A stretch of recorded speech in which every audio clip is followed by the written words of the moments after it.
Hello, let's try to simplify another question from Surds. This is our question. So let us at first look the denominator portion. Here the denominator, our first expression's denominator is x plus root under x squared minus 1, and the second expression denominator is x plus root under x squared minus 1. And these two expressions, they are separated by the negative sign here. So at first let us take the LCM.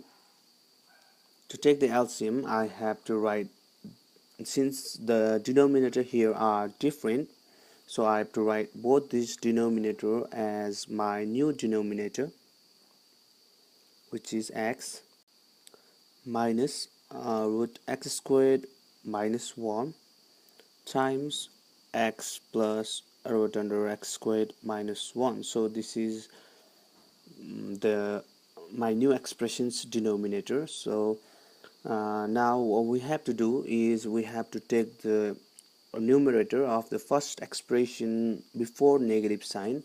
So the numerator of first expression is x plus root under x squared plus 1, and I have to multiply this term with the denominator which is present in this expression but which is absent in this expression. So we can clearly see that we've got x minus root under x squared minus 1, and we've got the same term over here also. So the term which is present in this expression and which is absent in this denominator is x plus root under x squared minus 1. So I have to multiply it with this term which is x plus root under x squared minus 1. Now I have to write this negative sign as it is, and once again I have to write the numerator of the second expression, which is x minus root under x squared plus 1, this expression, times I'm going to multiply it with the denominator which is present in this denominator but absent in this denominator. So we can clearly see that x plus root under x squared minus 1 is missing in this denominator, so I have to multiply it with this term right here.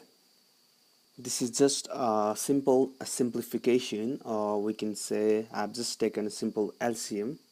Now let us try to simplify the numerator, this expression over here. At first I'm going to multiply this x, or I'm going to distribute this x to this expression. So I'm writing x plus root under x squared minus 1 and plus sign over here, and I'm going to write the second expression and once again distribute it to this expression. So I have to write x squared plus 1 times x plus root under x squared minus 1.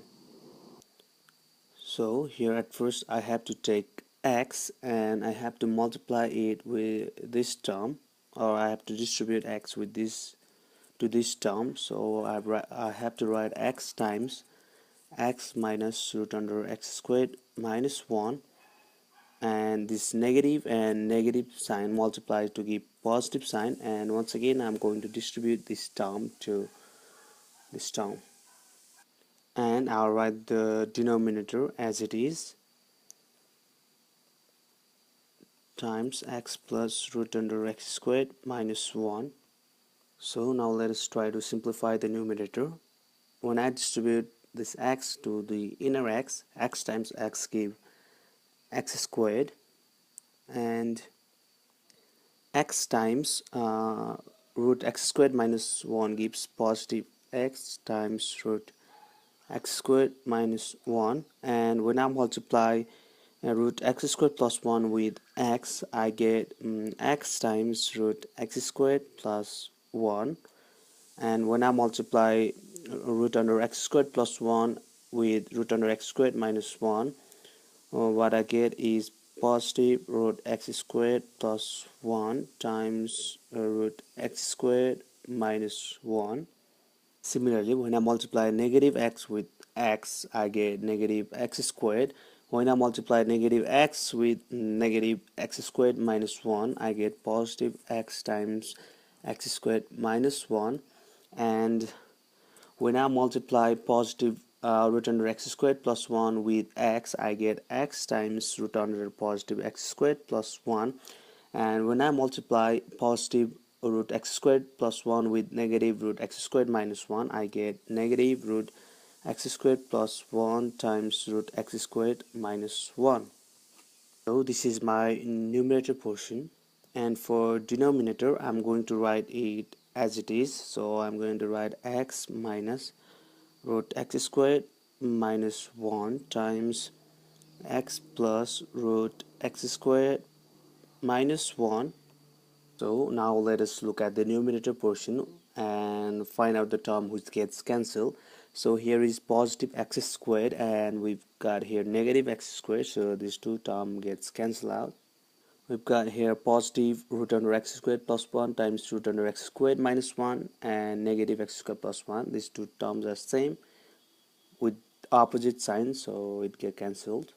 We've got here positive x times root under x squared minus 1 and positive x times root under x squared minus 1, so this gives 2x since we added the same term with the same sign, so we have 2x x squared minus 1, and we've got positive x root under x squared plus 1 and positive x root under x squared plus 1, so this add up to give root under 2x root under x squared plus 1. And for denominator portion we can suppose x to be a and x squared minus 1 to be b, so this is a, this is b. We can clearly see that these terms are in the form a plus b, a minus b.